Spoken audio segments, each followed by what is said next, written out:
Hello students, good morning.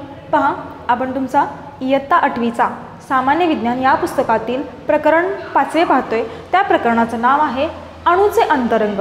पहा, या मागील व्हिडिओ लेक्चरमध्ये आपण काल अणूची संरचना पाहिली. पहा, अणू मुख्यतः 2 भागांमध्ये विभागला जातो. ते आपण थोडंसं रिवाइज करूयात आणि त्याच्यावरती आधारित काही मी प्रश्न लिहिलेले आहेत.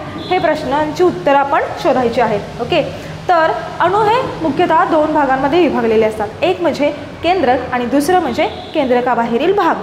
ओके, केंद्रकामध्ये केंद्रक हे मध्यभागी असतं आणि केंद्रकावरती धनप्रभार असतो. या केंद्रकामध्ये 2 अणुकण असतात. ओके, कोणते ते? एक म्हणजे प्रोटॉन आणि दुसरं म्हणजे न्यूट्रॉन. हा झाला केंद्रकाचा भाग. आणि अणूपासून थोड्याशा अंतरावर वर्तुळाकार समकेंद्री कक्षेमध्ये काही ऋणप्रभारित कण फिरत असतात. त्यांना इलेक्ट्रॉन असं म्हटलं जातं. हा तिसरा अणूचा अणुकण सब ॲटॉमिक पार्टिकल त्याला म्हटलं जातं. आणि ह्या तिघांचा मिळून हा केंद्रकाबाहेरील भाग असतो आणि या तिघांचा मिळून अणू तयार होतो. अणूची तरंग किंवा अणूची अंतरचना किंवा अणूची संरचना कशा पद्धतीनं आहे, तर अणू हा 3 घटकांचा मिळून बनलेला आहे. कोणते 3 घटक? तर ते म्हणजे 3 अणुकण. ओके, एक म्हणजे प्रोटॉन, दुसरं म्हणजे न्यूट्रॉन आणि तिसरं म्हणजे इलेक्ट्रॉन. पहिल्या 2 प्रश्नांची उत्तरं मला वाटते मी सांगितली आत्ता. ओके, अशा पद्धतीनं आपण ते पाहिलं होतं. त्यानंतर आपण अणुअंक आणि अणुवस्तुमानांक ही संकल्पना पाहिली होती आणि त्याच्यावरून कशा पद्धतीनं त्याच्यामध्ये अणूमध्ये असणारे नंबर ऑफ प्रोटॉन्स म्हणजे प्रोटॉनची संख्या, नंबर ऑफ न्यूट्रॉनची संख्या आणि नंबर ऑफ इलेक्ट्रॉन हे काय केलं होतं आपण, हे पाहिलं होतं कालच्या व्हिडिओ लेक्चरमध्ये. आता पहा, त्याच्यावरती बेस्ड काही क्वेश्चन आहेत, काही प्रश्न आहेत. त्या प्रश्नांची उत्तर आपण सोडवूयात आणि ते प्रश्नच आपण आजच्या व्हिडिओ लेक्चरमध्ये पाहणार आहे. पहा, सगळ्यात पहिला प्रश्न आहे, अणूत किती प्रकारचे अणुकण असतात? मी तुम्हाला उत्तर आत्ताच सांगितलेलं आहे. किती प्रकारच्या अणुकणांनी अणू बनलेला आहे हो? तर एकूण 3 प्रकारच्या अणुकणांनी अणू बनलेला आहे. आणि ते म्हणजे काय आहे तो? पहिल्याचा प्रश्न क्रमांक 1चं उत्तर काय लिहिणार आहे मी या ठिकाणी? तर या ठिकाणी प्रश्न क्रमांक 1चं उत्तर लिहिताना मी लिहिणार आहे की अणूमध्ये एकूण 3 अणुकण असतात. किती विचारलंय? अणूत किती प्रकारचे अणुकण असतात? तर काय येणार?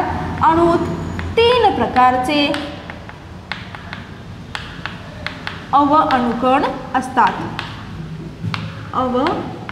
अणुकण असतात. हे झालं आपलं उत्तर. आता एखाद्याला आपलं उत्तर जास्त इम्प्रेसिव्ह बनवायचं असेल, जास्त त्या समजा तुम्हाला हा प्रश्न परीक्षेमध्ये विचारलेला आहे आणि जो काही एक्झामिनर आहे त्याला जास्त इम्प्रेस करायचं असेल, जास्त आपल्या उत्तराची छाप पडायची असेल, तर तिथं तुम्ही त्याचे किती प्रकारचे मिळतात हे तर लिहाच, पण ते कोणते असतात हे देखील लिहिलं तरी तुमचं उत्तर आणखी छान, आणखी इम्प्रेसिव्ह आणि आणखी सुंदर वाटेल त्या चेक करण्याला. तर ते कोणकोणते असतात? एक म्हणजे प्रोटॉन, दुसरं म्हणजे न्यूट्रॉन आणि तिसरं म्हणजे इलेक्ट्रॉन.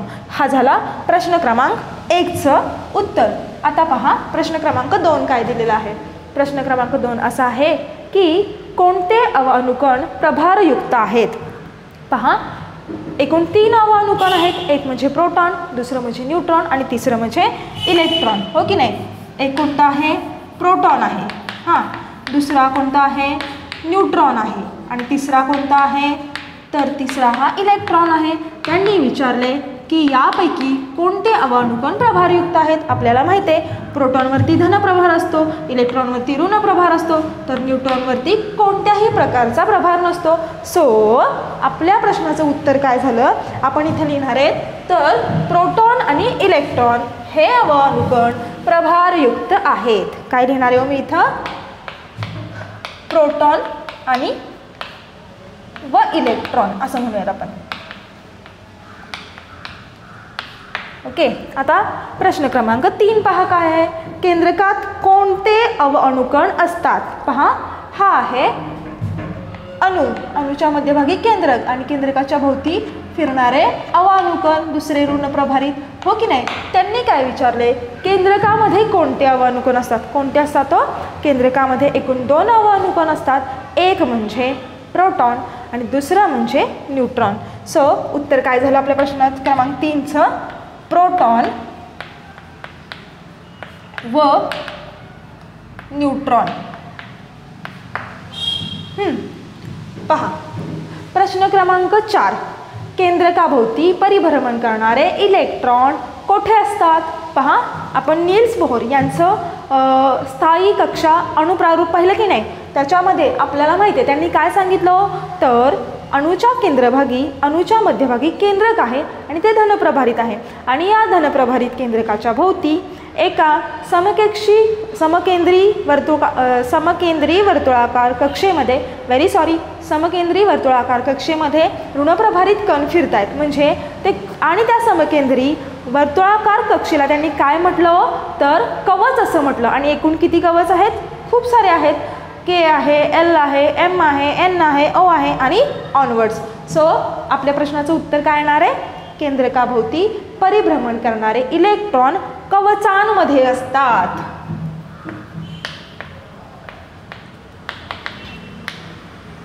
पूर्ण लिहित बसत नाही, फक्त उत्तराचाच भाग लिहिते. ओके, पहा प्रश्न क्रमांक 5. ऑक्सिजनची संज्ञा O आहे, सगळ्यांना माहिती आहे. ऑक्सिजनची संज्ञा O असून त्याच्या केंद्रकात 8 प्रोटॉन आहेत आणि 8 न्यूट्रॉन असतात.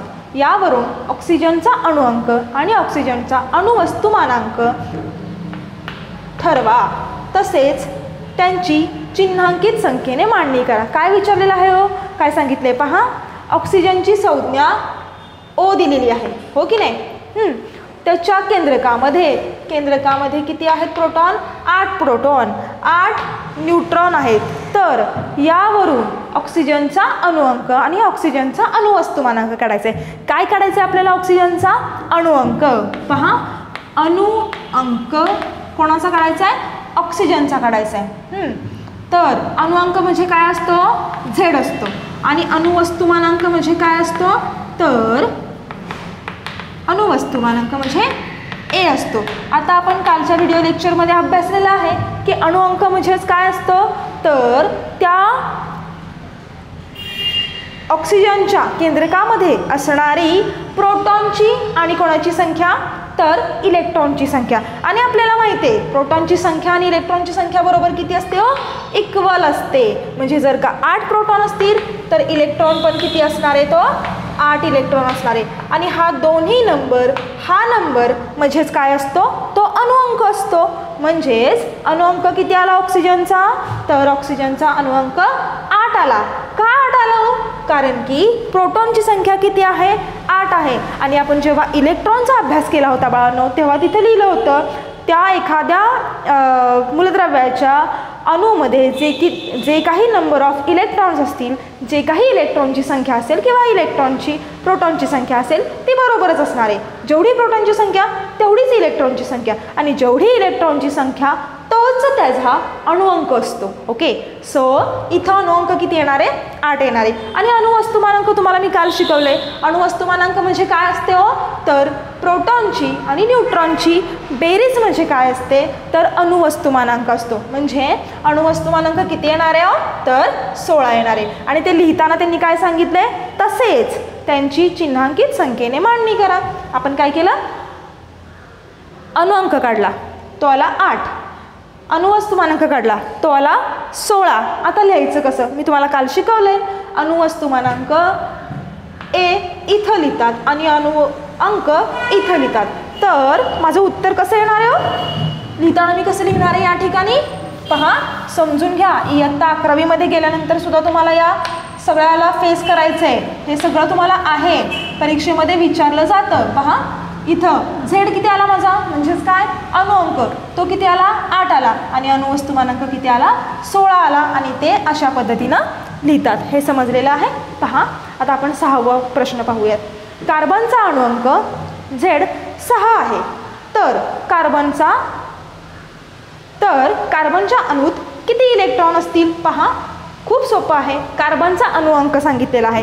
पहा, कार्बनचा अणुअंक म्हणजेच काय असतो? कार्बनचा अणुअंक म्हणजेच झेड बरोबर 6 सांगितलं आहे. झेड म्हणजेच काय आहे?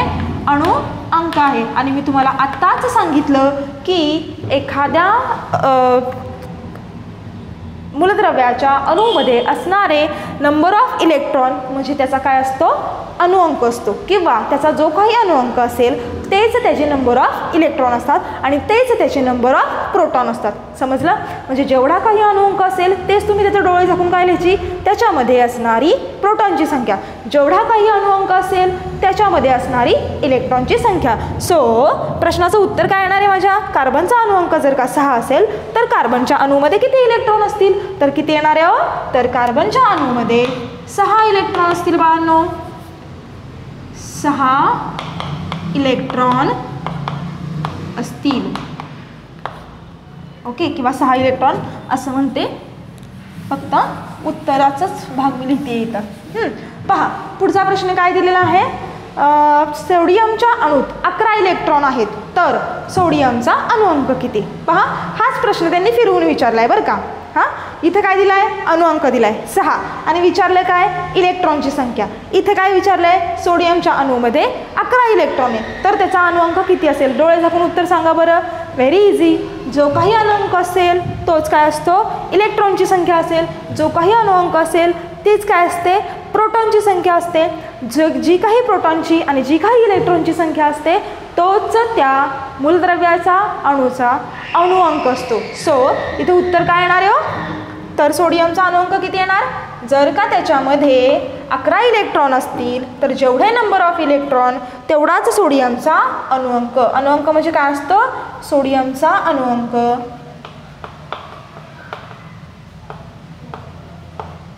सोडियमचा अणुअंक Z बरोबर किती येणार हो, 11.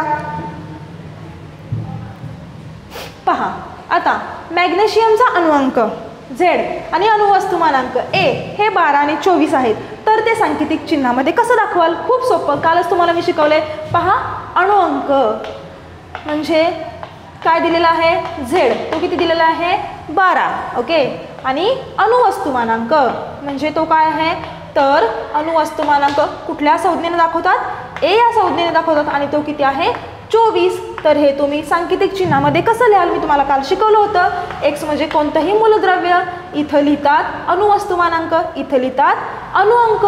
सो लिहिताना माझं उत्तर कसं येणार आहे हो या ठिकाणी, तर मॅग्नेशियम Mg, सांकेतिक चिन्हामध्ये Mg, इथं येणार अणुवस्तुमानांक. डोक्यावरती अणुवस्तुमानांक किती दिलेला आहे, तो 24 दिलेला आहे आणि अणुअंक 12 दिलेला आहे. मी लिहिणार कशा पद्धतीनं, अशा पद्धतीने लिहिणार. पहा आणि नंतर विचारलेला आहे प्रश्न क्रमांक 9 आहे, कॅल्शियमचा अणुअंक म्हणजे Z. ओके, तो किती आहे, 20 आणि अणुवस्तुमानांक किती आहे, 40. यावरून कॅल्शियमच्या केंद्रामध्ये केंद्रकात असणारे न्यूट्रॉनची संख्या लिहा असं सांगितलेलं आहे. ओके, सो पहा दिलंय काय, पहा आपल्याला न्यूट्रॉन काढायचे. आता बरं झालं हा प्रश्न आला, आपण इलेक्ट्रॉन प्रोटॉनबद्दल बोललो, न्यूट्रॉनच्या संख्येबद्दल बोलायचे. कॅल्शियमचा अणुअंक किती दिलेला आहे हो, अणुअंक कॅल्शियमचा A आहे. ओके, तो किती आहे, 20 आणि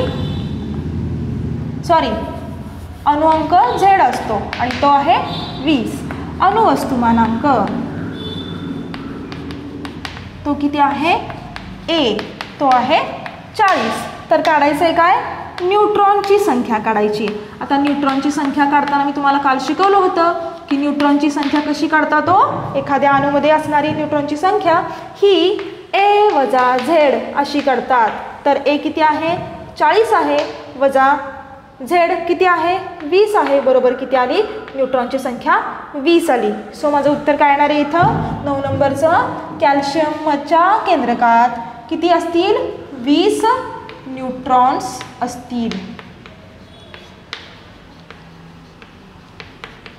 काल मी तुम्हाला प्रोटॉन, इलेक्ट्रॉन आणि न्यूट्रॉन कसे काढायला शिकवले आणि हे काही प्रश्न तुमच्या पुस्तकामध्ये दिलेले होते, त्याची उत्तरं कशा पद्धतीने काढायची हे सगळे प्रश्न मी घेतलेले आहेत. प्रश्न व्यवस्थित अभ्यासायचे आणि त्याचा व्यवस्थित अभ्यास करायचा आहे, गोंधळ कुठेही करायचा नाही. अशा पद्धतीनं आजच्या व्हिडिओ लेक्चरमध्ये जो काही आपण कालचा भाग पाहिलेला होता त्याच्यावर आधारित तुमच्या पुस्तकामध्ये काही प्रश्न दिलेले होते त्याचा आपण अभ्यास केलेला आहे. आत्ता आपण थांबूयात.